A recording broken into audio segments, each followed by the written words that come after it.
8, 7, o 11. There are actually 11 questions. Again, hindi ibig sabihin na tama ang sagot nyo ay mataas ang points nyo. Pabilisan din ito. Okay?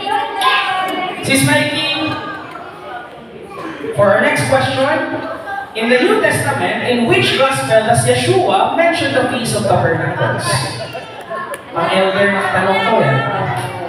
Sa Matthew, sa John, sa Luke, or Mark? Saan na-mention ni Yeshua ang Feast of Tabernacles? Matthew, John, Luke, or Mark? Kiramdaman niya na lang.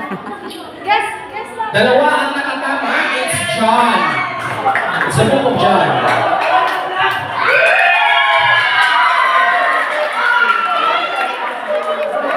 Okay. Next. Sino yung gusto isalang natin?